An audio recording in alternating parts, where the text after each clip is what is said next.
ಒಂದು ಕೋಮಿನ ಜನರನ್ನು ಮನವೊಲಿಸ್ಕೋಬೇಕು.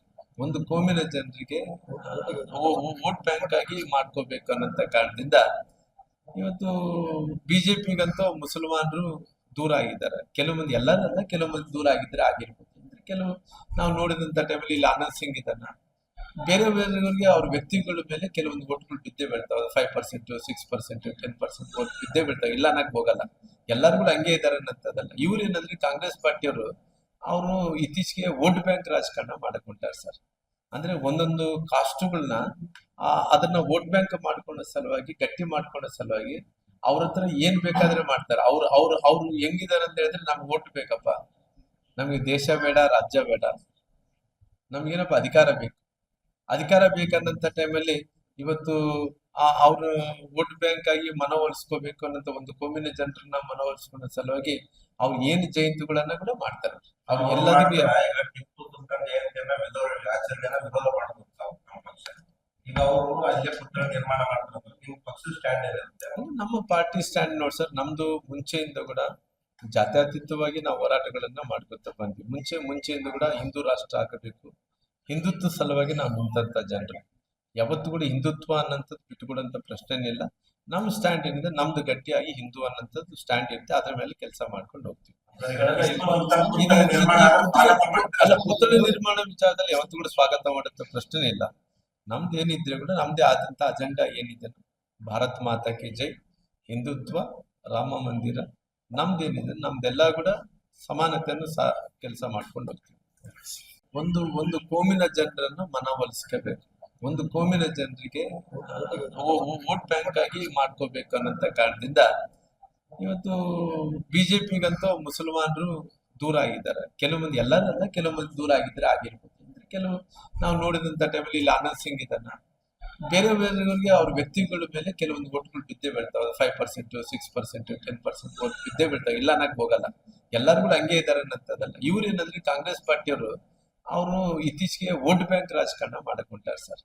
ಅಂದ್ರೆ ಒಂದೊಂದು ಕಾಸ್ಟುಗಳನ್ನ ಅದನ್ನ ವೋಟ್ ಬ್ಯಾಂಕ್ ಮಾಡ್ಕೊಳ್ಳೋ ಸಲುವಾಗಿ, ಗಟ್ಟಿ ಮಾಡ್ಕೊಳ್ಳೋ ಸಲುವಾಗಿ ಅವ್ರ ಹತ್ರ ಏನ್ ಬೇಕಾದ್ರೆ ಮಾಡ್ತಾರೆ. ಅವ್ರು ಹೆಂಗಿದಾರೆ ಅಂತ ಹೇಳಿದ್ರೆ ನಮ್ಗೆ ಓಟ್ ಬೇಕಪ್ಪ, ನಮ್ಗೆ ದೇಶ ಬೇಡ, ರಾಜ್ಯ ಬೇಡ, ನಮ್ಗೇನಪ್ಪ ಅಧಿಕಾರ ಬೇಕು.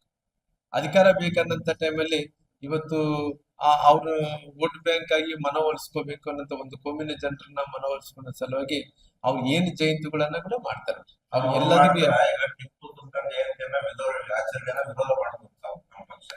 ಈಗ ಅವರು ಅಲ್ಲೇ ಪುತ್ಥಳ ನಿರ್ಮಾಣ ಮಾಡ್ತಾರೆ. ನಿಮ್ಮ ಪಕ್ಷದ ಸ್ಟ್ಯಾಂಡ್ ಏನಿರುತ್ತೆ? ನಮ್ಮ ಪಾರ್ಟಿ ಸ್ಟ್ಯಾಂಡ್ ನೋಡಿ ಸರ್, ನಮ್ದು ಮುಂಚೆಯಿಂದ ಕೂಡ ಜಾತ್ಯತೀತವಾಗಿ ನಾವು ಹೋರಾಟಗಳನ್ನ ಮಾಡ್ಕೊತ ಬಂದ್ವಿ. ಮುಂಚೆಯಿಂದ ಕೂಡ ಹಿಂದೂ ರಾಷ್ಟ್ರ ಆಗಬೇಕು, ಹಿಂದುತ್ವ ಸಲುವಾಗಿ ನಾವು ನಿಂತ ಜನರು. ಯಾವತ್ತು ಕೂಡ ಹಿಂದುತ್ವ ಅನ್ನೋಂಥದ್ದು ಬಿಟ್ಟುಕೊಡಂತ ಪ್ರಶ್ನೆನೇ ಇಲ್ಲ. ನಮ್ಮ ಸ್ಟ್ಯಾಂಡ್ ಏನಿದೆ, ನಮ್ದು ಗಟ್ಟಿಯಾಗಿ ಹಿಂದೂ ಅನ್ನೋಂಥದ್ದು ಸ್ಟ್ಯಾಂಡ್ ಇರುತ್ತೆ. ಅದ್ರ ಮೇಲೆ ಕೆಲಸ ಮಾಡ್ಕೊಂಡು ಹೋಗ್ತೀವಿ. ಅಲ್ಲ, ಪುತ್ಥಳಿ ನಿರ್ಮಾಣ ವಿಚಾರದಲ್ಲಿ ಯಾವತ್ತೂ ಕೂಡ ಸ್ವಾಗತ ಮಾಡುತ್ತ ಪ್ರಶ್ನೆ ಇಲ್ಲ.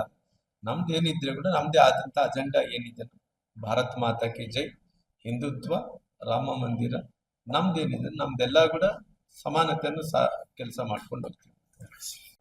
ಒಂದು ಕೋಮಿನ ಜನರನ್ನು ಮನವೊಲಿಸ್ಕೋಬೇಕು. ಒಂದು ಕೋಮಿನ ಜನರಿಗೆ ವೋಟ್ ಬ್ಯಾಂಕ್ ಆಗಿ ಮಾಡ್ಕೋಬೇಕು ಅನ್ನೋಂತ ಕಾರಣದಿಂದ ಇವತ್ತು ಬಿಜೆಪಿಗಂತೂ ಮುಸಲ್ಮಾನರು ದೂರ ಆಗಿದ್ದಾರೆ. ಕೆಲವು ಮಂದಿ, ಎಲ್ಲರಲ್ಲ, ಕೆಲವು ಮಂದಿ ದೂರ ಆಗಿದ್ರೆ ಆಗಿರ್ಬೋದು. ಅಂದ್ರೆ ಕೆಲವು ನಾವು ನೋಡಿದಂತ ಟೈಮಲ್ಲಿ ಇಲ್ಲಿ ಆನಂದ್ ಸಿಂಗ್ ಇದನ್ನ ಬೇರೆ ಬೇರೆಯವರಿಗೆ ಅವ್ರ ವ್ಯಕ್ತಿಗಳ ಮೇಲೆ ಕೆಲವೊಂದು ಓಟ್ಗಳು ಬಿದ್ದೇ ಬೀಳ್ತಾವೆ. 5%, 6%, 10% ಓಟ್ ಬಿದ್ದೇ ಬೀಳ್ತಾವೆ. ಇಲ್ಲ ಅನ್ನಕ್ ಹೋಗಲ್ಲ, ಎಲ್ಲರೂ ಕೂಡ ಹಂಗೆ ಇದ್ದಾರೆ ಅನ್ನೋದಲ್ಲ. ಇವ್ರು ಏನಂದ್ರೆ ಕಾಂಗ್ರೆಸ್ ಪಾರ್ಟಿಯವರು ಅವರು ಇತ್ತೀಚೆಗೆ ವೋಟ್ ಬ್ಯಾಂಕ್ ರಾಜಕಾರಣ ಮಾಡಕ್ ಹೊಂಟಾರ ಸರ್. ಅಂದ್ರೆ ಒಂದೊಂದು ಕಾಸ್ಟುಗಳನ್ನ ಅದನ್ನ ವೋಟ್ ಬ್ಯಾಂಕ್ ಮಾಡ್ಕೊಳ್ಳೋ ಸಲುವಾಗಿ, ಗಟ್ಟಿ ಮಾಡ್ಕೊಳ್ಳೋ ಸಲುವಾಗಿ ಅವ್ರ ಹತ್ರ ಏನ್ ಬೇಕಾದ್ರೆ ಮಾಡ್ತಾರೆ. ಅವ್ರು ಹೆಂಗಿದಾರೆ ಅಂತ ಹೇಳಿದ್ರೆ ನಮ್ಗೆ ಓಟ್ ಬೇಕಪ್ಪ, ನಮ್ಗೆ ದೇಶ ಬೇಡ, ರಾಜ್ಯ ಬೇಡ, ನಮ್ಗೇನಪ್ಪ ಅಧಿಕಾರ ಬೇಕು. ಅಧಿಕಾರ ಬೇಕನ್ನಂತ ಟೈಮಲ್ಲಿ ಇವತ್ತು ಅವ್ರ ವೋಟ್ ಬ್ಯಾಂಕ್ ಆಗಿ ಮನವೊಲಿಸ್ಕೋಬೇಕು ಅನ್ನೋ ಒಂದು ಕೋಮಿನ ಜನರನ್ನ ಮನವೊಲಿಸ್ಕೊಳ್ಳೋ ಸಲುವಾಗಿ ಅವ್ರು ಏನ್ ಜಯಂತಿಗಳನ್ನ ಕೂಡ ಮಾಡ್ತಾರೆ. ಅವ್ರು ಎಲ್ಲರಿಗೂ ಟಿಪ್ಪು ಸುಲ್ತಾನ್ ಜಯಂತಿಯನ್ನ ಆಚರಣೆಯನ್ನ ವಿರೋಧ ಮಾಡೋದು ನಮ್ಮ ಪಕ್ಷ. ಈಗ ಅವರು ಅಲ್ಲೇ ಪುತ್ಥಳ ನಿರ್ಮಾಣ ಮಾಡ್ತಾರೆ. ನಿಮ್ಮ ಪಕ್ಷದ ಸ್ಟ್ಯಾಂಡ್ ಏನಿರುತ್ತೆ?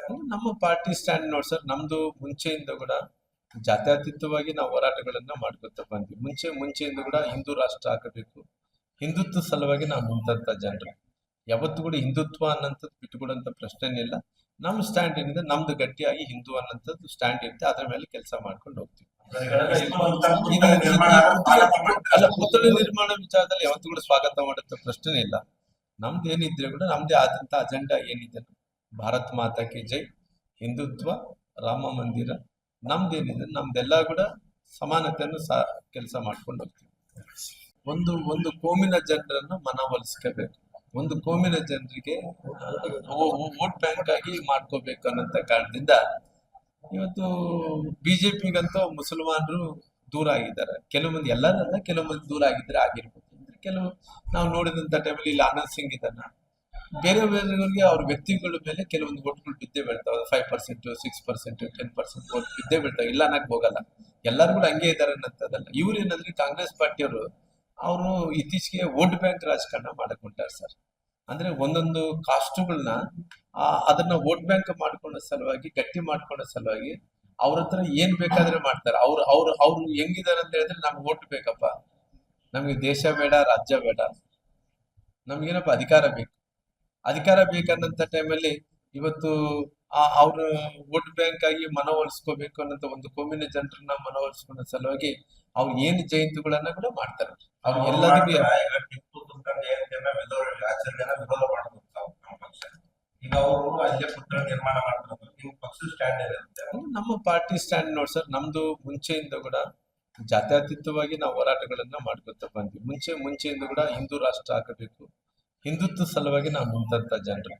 ಯಾವತ್ತು ಕೂಡ ಹಿಂದುತ್ವ ಅನ್ನೋಂಥದ್ದು ಬಿಟ್ಟುಕೊಡಂತ ಪ್ರಶ್ನೆನೇ ಇಲ್ಲ. ನಮ್ಮ ಸ್ಟ್ಯಾಂಡ್ ಏನಿದೆ ನಮ್ದು ಗಟ್ಟಿಯಾಗಿ ಹಿಂದೂ ಅನ್ನೋಂಥದ್ದು ಸ್ಟ್ಯಾಂಡ್ ಇರುತ್ತೆ, ಅದ್ರ ಮೇಲೆ ಕೆಲಸ ಮಾಡ್ಕೊಂಡು ಹೋಗ್ತೀವಿ.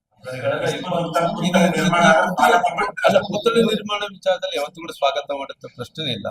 ನಮ್ದು ಏನಿದ್ರೆ ಕೂಡ ನಮ್ದೇ ಆದಂತ ಅಜೆಂಡಾ ಏನಿದೆ, ಭಾರತ್ ಮಾತಾ ಕಿ ಜೈ, ಹಿಂದುತ್ವ, ರಾಮ ಮಂದಿರ, ನಮ್ದೇನಿದೆ ನಮ್ದೆಲ್ಲ ಕೂಡ ಸಮಾನತೆಯನ್ನು ಕೆಲಸ ಮಾಡ್ಕೊಂಡು ಹೋಗ್ತೀವಿ.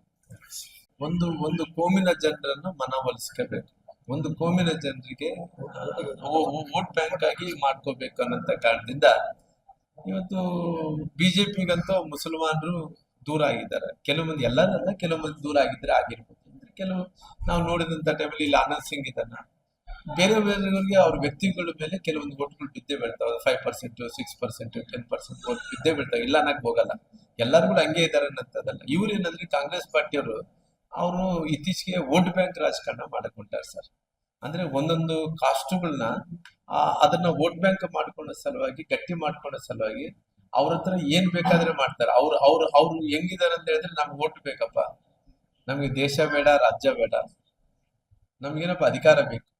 ಅಧಿಕಾರ ಬೇಕನ್ನಂತ ಟೈಮಲ್ಲಿ ಇವತ್ತು ಅವ್ರ ವೋಟ್ ಬ್ಯಾಂಕ್ ಆಗಿ ಮನವೊಲಿಸ್ಕೋಬೇಕು ಅನ್ನೋಂಥ ಒಂದು ಕೋಮಿನ ಜನರನ್ನ ಮನವೊಲಿಸ್ಕೊಳ್ಳೋ ಸಲುವಾಗಿ ಅವ್ರು ಏನ್ ಜಯಂತಿಗಳನ್ನ ಕೂಡ ಮಾಡ್ತಾರೆ. ಅವ್ರು ಎಲ್ಲದಕ್ಕೂ ಟಿಪ್ಪು ಸುಲ್ತಾನ್ ಜಯಂತಿಯನ್ನ ಆಚರಣೆಯನ್ನ ವಿರೋಧ ಮಾಡ್ಬೇಕು ನಮ್ಮ ಪಕ್ಷ. ಈಗ ಅವರು ಅಲ್ಲೇ ಪುತ್ಥಳಿ ನಿರ್ಮಾಣ ಮಾಡ್ತಾರೆ, ನಿಮ್ ಪಕ್ಷದ ಸ್ಟ್ಯಾಂಡ್ ಏನಿರುತ್ತೆ? ನಮ್ಮ ಪಾರ್ಟಿ ಸ್ಟ್ಯಾಂಡ್ ನೋಡಿ ಸರ್, ನಮ್ದು ಮುಂಚೆಯಿಂದ ಕೂಡ ಜಾತ್ಯತೀತವಾಗಿ ನಾವು ಹೋರಾಟಗಳನ್ನ ಮಾಡ್ಕೊತ ಬಂದ್ವಿ. ಮುಂಚೆಯಿಂದ ಕೂಡ ಹಿಂದೂ ರಾಷ್ಟ್ರ ಆಗಬೇಕು, ಹಿಂದುತ್ವ ಸಲುವಾಗಿ ನಾವು ನಿಂತ ಜನರು. ಯಾವತ್ತು ಕೂಡ ಹಿಂದುತ್ವ ಅನ್ನೋಂಥದ್ದು ಬಿಟ್ಟುಕೊಡಂತ ಪ್ರಶ್ನೆನೇ ಇಲ್ಲ. ನಮ್ಮ ಸ್ಟ್ಯಾಂಡ್ ಏನಿದೆ ನಮ್ದು ಗಟ್ಟಿಯಾಗಿ ಹಿಂದೂ ಅನ್ನೋಂಥದ್ದು ಸ್ಟ್ಯಾಂಡ್ ಇರುತ್ತೆ, ಅದ್ರ ಮೇಲೆ ಕೆಲಸ ಮಾಡ್ಕೊಂಡು ಹೋಗ್ತೀವಿ. ಅಲ್ಲ, ಪುತ್ಥಳಿ ನಿರ್ಮಾಣ ವಿಚಾರದಲ್ಲಿ ಯಾವತ್ತೂ ಕೂಡ ಸ್ವಾಗತ ಮಾಡುತ್ತೆ ಪ್ರಶ್ನೆ ಇಲ್ಲ. ನಮ್ದು ಏನಿದ್ರೆ ಕೂಡ ನಮ್ದೇ ಆದಂತ ಅಜೆಂಡಾ ಏನಿದೆ, ಭಾರತ್ ಮಾತಾ ಕಿ ಜೈ, ಹಿಂದುತ್ವ, ರಾಮ ಮಂದಿರ, ನಮ್ದೇನಿದೆ ನಮ್ದೆಲ್ಲ ಕೂಡ ಸಮಾನತೆಯನ್ನು ಕೆಲಸ ಮಾಡ್ಕೊಂಡು ಹೋಗ್ತೀವಿ.